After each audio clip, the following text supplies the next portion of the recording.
Hey, yeah, well, I'm gonna get into something kind of like real serious and real deep. I don't mean to offend nobody, but like the truth, even when the truth is against me.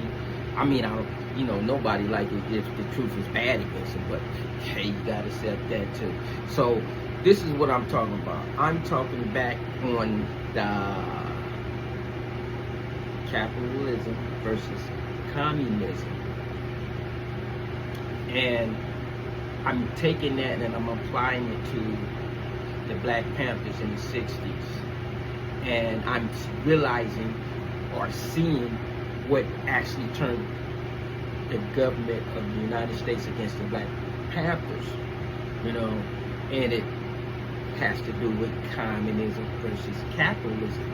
Not because they was protesting against not being treated fair in America, not because they trying to educate black people in America. No, it's because they was in universities that was teaching communism. It was back in the days where it was a war, psychological war with Russia and America. And Russia was, had a lot of people, especially in the universities in America,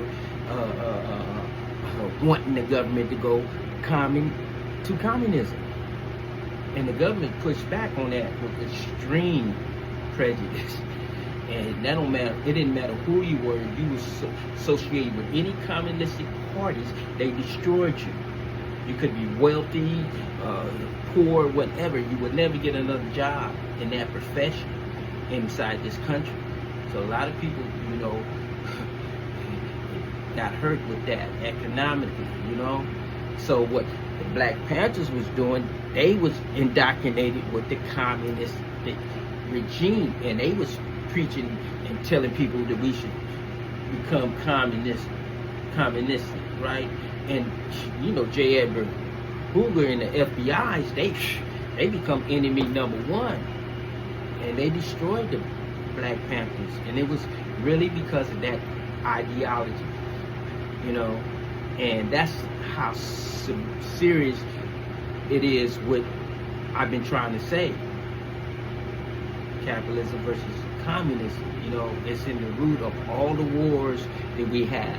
Everything is we aiding one side and they aiding Russia aiding the other side. You see it with North Korea, South Korea. One side we aided, the other side Russia aided.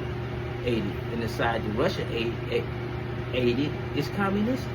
And it's like that all through the world.